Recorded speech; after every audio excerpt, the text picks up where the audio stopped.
अंगणवाडी कर्मचाऱ्यांचे 1 जुलैला मुंबईत आंदोलन. तर पाहूया बातमी खालीलप्रमाणे सविस्तर. तत्पूर्वी जर का तुम्ही चॅनलवर नवीन असाल तर चॅनलला लाईक करा, सबस्क्राईब करा आणि समोर बेलला क्लिक करा.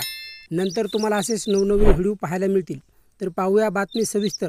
अंगणवाडी कर्मचाऱ्याचे सोमवारी मुंबईत आंदोलन. मागील 2 अधिवेशनात सरकारने मानधनवाढ, पेन्शन, ग्रॅज्युइटी, आहार दरात वाढ करण्याचे आश्वासन दिले होते. मात्र त्यातील एकाही आश्वासनाची पूर्तता सरकारने केलेली नाही. त्यामुळे 1 जुलैला मुंबईतील आझाद मैदानावर आंदोलन करण्याचा निर्णय अंगणवाडी कर्मचारी कृती समितीने घेतला आहे. अंगणवाडी सेविका 53 दिवसाचा संप केला होता. त्यानंतर मंत्री आदित्य तटकरे यांनी आरोग्य सेविका, आशा कर्मचारी यांची मानधनवाढ करण्याचा प्रस्ताव सभागृहात आणला.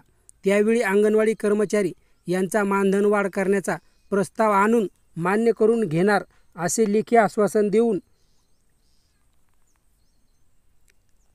काही झाले नाही. पेन्शन, ग्रॅज्युइटीबद्दलचे प्रस्ताव आचारसंहितेनंतर अडकवले गेले. या संदर्भात अंगणवाडी कर्मचारी यांच्या मनात प्रचंड चीड आहे. याचा जबाब विचारण्यासाठी या मोर्चाचे नियोजन करण्यात आले आहे.